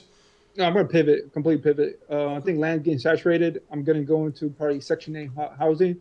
The government has gave a lot of money to affordable housing. I'm gonna pivot to Section 8 housing, and then maybe do. I think I'm decent in marketing, so I'm gonna do some like marketing for other people. Not maybe their social media, just maybe their business. I like business development, so I'm gonna use the money I made from land. I'm still gonna keep doing land because I already know how to do it. I'm just gonna pivot to other business ventures that are probably have higher ROIs. Yeah, or a return on your investment. Yeah. Yeah. And you think Section 8 is going to be the future? Because seems like a lot of people, Nobody can afford. Like nobody in my generation could afford a house. Like, and they give up quick too, and they say, oh, I'll just rent for the rest of my life. I give up. well, it's hard. Like think about like you're making like the average I think person makes like $60,000 a year, No, I don't think and that is then the average. I don't think that's the average. I think not it's the way average. less. No, I think it's more like 30. Well, makes the market even better. You have to save a minimum in like for a regular 3-2 house, like in Tampa or like Fort Myers or any of these like markets here. You need to save up at least 50,000 for 20%. Even if you put 3.5%, your mortgage is going to be ridiculous, and then 7% interest. When are you ever going to buy a house, Yeah. right? So I think, yeah, There's ways. There's ways. Well, one, you could buy the land outright and pay that off completely, then save a yeah, little bit of money and build the house. My parents did that, and they were able to pay off their mortgage in like 10 years. yeah. No, for sure, you could do that. There's It's just, ways to there's ways yeah, if you're, but you have to be very disciplined. You have to have a goal. You have to you have have to a live in the same purpose, city too. You have to live in the and same yes, city and for you more got to than put 10 the and you years. got to put the time in. Yeah, you got to put the time in, Yeah, and it's you got to be single minded. This is what I want, and I want it now, and I'm going to work at it for as long as I can. So I don't think it's about not only that, but you're taking into consideration that just because you have a crappy day job, it doesn't mean you can't follow a passion like you did on your break, on your no, days off. you're for sure, for sure. I'm not saying it's impossible. It's just, it's not like back in the day that you could buy a house. Is you Well, know, the country easy. was designed for the what was it, the American dream. Yeah, not anymore. I don't think so. I I don't think think it's anybody cares anymore. I don't think anybody cares about if you get the American dream or if I get the American dream. Everybody's just out for themselves, kind of thing. It's if you're going to get the American dream, you have to earn it yourself now. Oh yeah, no, you have to work. You can't work in a factory for 30 years and get a pension now. You have to Well, you have to make your own savings. There's gonna be no social security by the time oh I yeah. get that age. Well, again, Yeah. I'm wondering if that's not true. I'm wondering if they're going to start doing a Social Security forever, like some kind of base pay income. Yeah, the only way they could do that is if they like if they either tax everybody more or just tax the rich a lot. Like that's the only way you could get that kind of money in Well, to because it's $1 trillion or a couple of $1 trillion fund. So that's the only way. It's gonna run out. I think they just did a report like on 2032. yeah. So the only way you could fund it is by taxing more. That's the only way you do it. You can only tax so much before it kind Or of you could like cut down on other spending, like military or something like that. But I don't you think they're know. gonna do that either. Yeah, I don't think they're going to do that. I mean, I don't know. Well, you know what? We don't know. You think you That's what know, I'm and then saying. you I'm just don't saying. know. Yeah, Yeah, yeah. No, yeah. I'm just saying. Like that's the only way I could think would happen. I'm not saying it's gonna happen. I'm Now, just saying here's that's the my only way. question to you: Is what happens to the tax base when half the people paying taxes don't have jobs anymore? Do you tax robots? I mean, how do you do the math equation of keeping the income generating and circulating in the way that it used to? Yeah, Uh, I even like in the future, like way in the, not even way in the future. I think like even the way we think of like rich people is gonna be different, right? Because they're gonna be if a computer could make your company super efficient, what do we need these huge CEOs, right? yeah. It's going to be kind of a weird. It's going to be like you Well, said, unintended if consequences. robots are in charge, why do we need competition at all? Why would this robot compete against that robot to sell a cheeseburger? Well, Do you innovation, know I what think. do you know what I'm Yeah, saying? So if yeah. there's two companies selling papers or two companies selling cars, why do we need two companies? They're both run by robots. And you're not going to own cars. No, that's Every, not, yeah, yeah. yeah. You're not going to own. You're just going to subscribe to a car. Like Uh, Ford was talking about. They have patents out now that if you stop paying for your car, they could just turn off your AC, turn off everything, turn off your car off on weekends if you don't pay them. I think that's kind of scary, honestly. And I don't it like that doesn't at have all. to be an electric car to do that. There's enough computer components on a gas car to do Yeah, the same thing. yeah. That's what I'm saying. Like it's just imagine they'll punish you and turn your AC off when you're going to work Yeah, can just you to imagine? punish you Yeah. for not Well, look paying. at China. China's pretty wild. They had what is it? The credit score, but it was a citizen score. Social credit score. Yeah, Yeah, yeah. So you go to work and you make your $20 an hour doing whatever mundane job you do, and if you make them happy, you get paid the $20 an hour, and you work your 40 hours. But you work your 40 hours and you jaywalk and you don't say what you're supposed to say on Facebook, you could be making $6 an hour for the same 40 hours. it's probably even worse. You can't even get. It's worse than that because you can't even get train tickets Yes. to leave your Oh yeah, yeah, town. yeah. So they Yeah, had your credit score on your phone because they got yeah, what is the name of that? I did a thing on the app too. It was can't remember the name of the app right now, but it's one yeah. app for everything. It's like literally all the apps are in one WeChat, app. WeChat. Yeah, yeah, WeChat. So you Yeah, know what I'm talking about. Yeah. yeah. So they also had a barcode that went with all that. And if you had COVID, you had a green barcode, a yellow barcode, and a red barcode. If you had COVID and you had a red barcode, you couldn't do or pay for anything. Go home. Go home. Yeah, End of yeah. discussion. It's The crazy. debate No, was that's crazy. over. So can you imagine if you combine all that technology together, put all of your stuff all in one thing, and the government's paying attention to it all? Man, Well, yeah, they're trying to do that now, but it's wild. It's wild. It's no. We think is wild, but it's already happening. Like the thing is, like I think it's because we have like a democracy, and there's people who push back on. Like I think everybody pushed back on the night, both sides of the aisle. They push back on enough that. for them to do it slowly. Do it slowly, but the technology is already out there. The China's been doing it for years, right? Years, man, and they're good at Yeah, it. They're very good. It actually blows my mind that everybody it's capitulates and just impressive. listens. Everybody Well, they just have to, but listens. that's their culture. But that's their culture. Their culture is like it's Japanese and Chinese culture. They're all. I think there's a saying in Japanese like the nail that sticks out gets hit first, right? I never That's heard like an that. Yeah. old Japanese proverb, right? Okay. And that's how their culture is. Like they have a collectivism culture, and America has an individualistic culture, which is good for Yeah. innovation, but it's not really good for like running big, huge governments, right? Like huge. It's hard. You need a little bit of collectivism when you have a humongous population size with very different ethnicities. You have to need a little bit, but in Japan, they're all like one race, one culture. So that's how like they think, and China's kind of the same way. They have a whole bunch of different, groups of It's like people, a but beehive. It's like a beehive. Yeah. it's like a beehive instead of us is like wasp. I guess that's not a really good analogy, but But that's yeah, yeah, kind of yeah, yeah, yeah. And I'm not trying to yeah, analogize them to bees or anything like that. That wasn't the yeah, point. It's just that purpose-driven. Everybody's for the same thing. Everybody's doing the same thing. yeah, yeah. Over here, everybody's doing their own thing. Yeah, Yeah. But again, I think you need a little bit of both. It's kind of like when you look at yeah. You need history, both. you could go Yeah. linear or you can go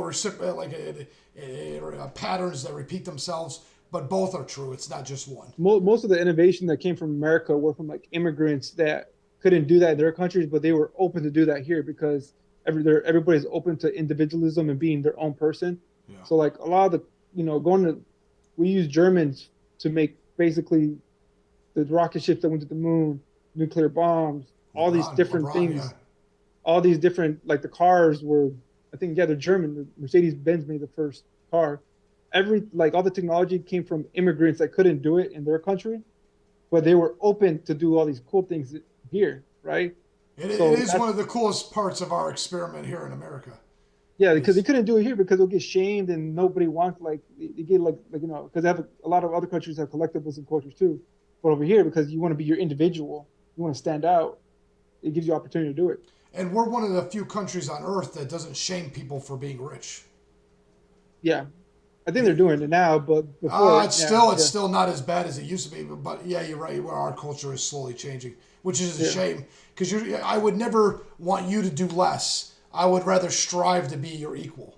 If you're doing better than me, I should never want to knock you down. I should want to strive to be as good as you or try to do as good as you. I think that's a far better strategy, personally.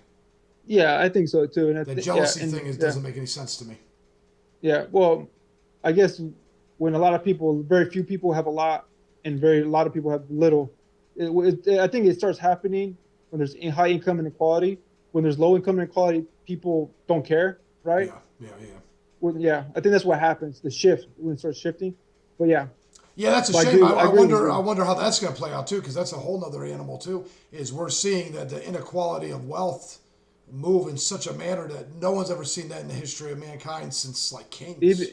even like I saw a thing they said, not even when Rockefeller was around. Obviously, the working conditions were horrible and stuff like that. But income inequality hasn't been this bad since Rockefeller, Oh, right? I think it's never been this bad in human history since the beginning of time. Because you got to Yeah, take also in a factor into the fact that $1 billion today, say, is worth $1 million 500 years ago. But yeah, 500 years ago, you got a horse and a stone castle. Now, yeah, that yeah. same guy has a yacht with 20 TVs and you can fly around the world in a day. Jeff Bezos' yacht was so big that they had to remove a historic bridge so he could move his yacht across. I love it. I love it. Yeah. I see. I'm not a hater. I don't think that's funny. No, I but think I'm that like, God, man. this cat Like, gets divorced. His wife becomes like the fifth richest woman alive he just just for went to divorcing him. he just goes to space for fun. Yeah, isn't that wild? It's Yeah, just he went to wild. space for fun. Yeah, Wild. Absolutely yeah, blows my mind. So I like that. I think it's great. I think, yeah. but I think one of the reasons why we're seeing such an inequality is I think the Great Depressions allowed bad ideas to die instead of them getting bailed out. Yeah, no, I agree with you. And then I you had think most rich people agree people with that you. had no risk of losing everything. So I didn't mind Jeff Bezos getting so rich that they had to move historical bridges so his Yeah, dumb ass can get by. But I like the idea of having the potential risk of losing everything tomorrow. it I like happens. that. It I happened like that before. being on. I like that being on the table. That's not on the table Table anymore. anymore. Yeah, I think They that's the took most that off the ridiculous table. The thing. moment they started bailing out banks and the car companies, they took the risk of Jeff Bezos losing everything off the table, which I think was one of the biggest mistakes they ever made. Worse. Yeah, no, I agree. I think most people agree with that. I, we just imagine these people are never punished; they're rewarded. Well, here's the deal. Yeah, Historically in America, a millionaire was recycled. The odds every of you, generation. yeah, Yeah, yeah, the yeah, odds of yeah. you coming from a millionaire family and keeping it was almost zero. So It's like Rockefeller had it, then crazy. Rockefeller Yeah, lost it. Then Oprah Winfrey had it, then Oprah Winfrey lost it. Then Elon Musk had it, then Elon Musk would lose it, and then someone else would take his place. And we would just yeah. constantly recycle millionaires. And someone like Paris Hilton wouldn't be able to keep her dad's money because she would squander it, and someone else would come with innovation and take over that position. And we would just constantly recycle them. So I liked that aspect. It kept everybody a little bit It's not humble, happening. and that's not happening anymore. And I think and I think getting rid of the depressions was one of the downfalls of that inequality. It sounds like in a bad way. Like when you say like they need like There I guess needed to if be you get risk. You need the yeah, no, risk yeah, of yeah. losing everything. Yeah, no, you're right. It's just like they they took all the guardrails for these guys that have no So consequences. now you got glory without the So chance of like dying. I believe in regulations when it's systematic, right? When you have systematic risk that affects, like for example, they used to break up big oil companies. They don't even break up big media or banks No, they or don't even care or anymore. They anything. just don't They care used to break anymore. them up all the time because they make systematic risk, and then it actually thwarts innovation because these big companies, like for example Google, they'll find another like cool up and coming company and they'll just buy it and then shelf it so they don't compete with them. And Yep. then if they don't buy it, they'll use their lawyers or lobbyists to try to destroy it. Yeah, or suppress it enough where it doesn't make a difference. Yeah, that's what they do. I think they should go back to, like you said, consequences for your Yeah, well, mistakes. depressions. Well, there was all kinds of Yeah, other benefits to the depression too. My grandfather went through the depression. He didn't die. It may have been a little humbling, but it wasn't something that killed him. most millionaires are made through depressions. Yeah, man. Yeah, And yeah, I think we made a mistake on that because that tested our culture every 40, 50 years too. So the poorest man and the richest man among us all wasn't sure how the next 40 years is going to play out. yeah. That's the So you thing played a about little America more that's kind of conservative. scary. Yeah, we played a little more conservative because of that. Because like, shit, I don't know if I'm going to be able to pay this car payment off. Maybe I should wait another year and pay cash. And that Yeah, whole mindset was there instead of all the dopamine of I'm going to get instant fun, instant fun, instant fun. wasn't there. It was maybe I should work an extra couple shifts. Maybe I should save a little bit more money. Maybe I should be a little more responsible with my time. So there was a list of positives that came with the depression that people don't realize. No, because you have a loss of risk. Like that's the thing. When I visited Europe, they don't have that kind of fear. Like in America, everybody has a fear of going broke It's possible. because you Yeah. see it, you see it. So like some guy who could have been killing it today, homeless tomorrow, you can see that, right? In other countries, they don't really have they have really good social safety net, so they don't even have the same kind of anxiety other people have. Because I remember me and my friend, we went to Greece, right? And like and the people in our group were from Saudi Arabia, and they had like money, right? They weren't like any prince or anything; they just did well, and it was just part of our group. And then we were like having the anxiety, like, hey, we gotta leave, we gotta go visit this, we gotta visit that. They don't have any anxiety. I'm like, oh man, anxiety is for people that worry about like money because you want to experience Greece because you're not gonna come here. You could do this any day of the week. They could come here next weekend and just like Yeah. they have like 2 hour long lunches and they don't care because they don't have the anxiety of like, oh, I got to do this, got to do this, got to do this. It's a very American thing. Like kind of the kind of anxiety of missing out and not having enough or whatever. That's a very, very American thing. It's funny how we did that to ourselves, huh?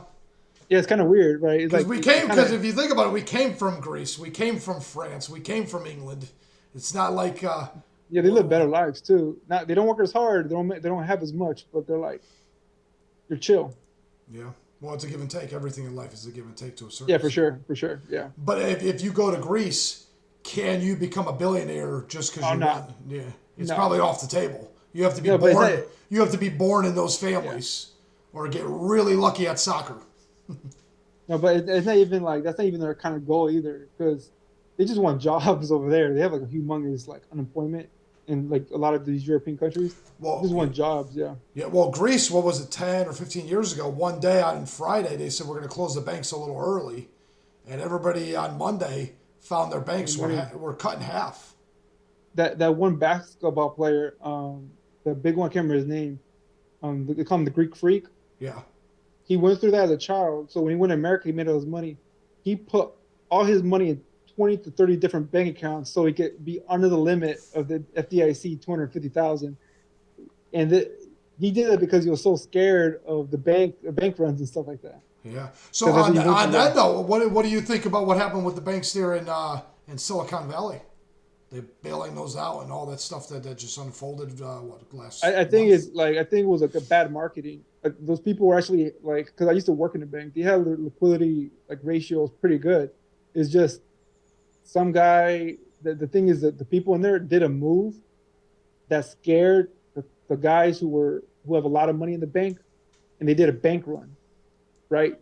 Pull it all out. Some of the bigger guys had like I don't want to say it, but I think they had inside information of how the moves they were making from the board, and they just did it. The board did it to like kind of be ahead of it so they don't look bad, but actually made them look bad as a result. And then all these huge guys, these whales took all their money out at the same time, and then it started this domino effect. And it doesn't take Right? much with fractional banking and stuff. It doesn't take too many people to pull Yeah, out and before America is so like the in money America is so ratio. lenient with their fracture. I think it's 10 to 1. In other countries, it's 5 to 1. Yeah. You can't like. I think they need to restrict it to 5 to 1 or something lower, like the Europeans do, just to protect themselves. I think because they're just leveraging on top of leveraging on top of leveraging, And it just and gets too then much. All it takes is it's a too few much. people for it all to unravel. Yeah, I think they need to restrict it. The banks are not going to like it. They're going to make less money, but at the end of the day, the whole system's in place. Well, I did hear someone say if we go to a digital currency and the banks kind of just disappear, that we would start seeing them just do transactional fees. So instead of Yeah, all this other stuff, it would just be 10 cents a transaction. it's probably going to be cheaper overall in the long run because Well, you try hold on, to, they can yeah, make twice as much money. Because how yeah. many hundreds of millions of transactions a minute are they looking at? It probably won't be 10 cents. It'll probably be like a fraction of a cent, But but they'll it'll still make. slowly grow. It'll slowly Yeah, grow. But it would be an underlining tax that we wouldn't even see. And they would be able to make far more money because when you get a blockchain that works well, the transactions are instantaneous. no, there's some guy who made like this credit card. The guy who made the credit card transaction company like in the 70s. He charged a fraction of a cent, but he has He never even charged any upfront fee or anything. He just charged like a fraction of a cent for every transaction. Billions of transactions. Yeah. He became a billionaire not There you go. overnight, but like within 10 years. So they can definitely find a creative way to leverage money without it going through all that fractional. I don't even think they'd even have to go to five, to be honest with you. Because No, they don't. if you could pump in that kind of money by just instant transactions every day, you could probably make more money in that method in and No, of no, but like itself. the problem is what happens is when people are over leveraged and the bank takes the risk on them and they fail, everybody fails, right? That's what usually happens. That's what happened to the banks in Real '08. fast, yeah, it's crazy how Real fast that fast. Yeah. happens too. Yeah. The Big Short had like I love that movie because it explains it very very well. Because Which movie? when I was good, The Big Short Okay. and with Steve Carell, Yeah. yeah, I actually after like '08, I worked in banking and that's the only thing they taught you every single day. Like you have the courses and stuff about like and I actually worked with liquidity ratios and stuff as well at the time, and that's all they teach you about the entire time.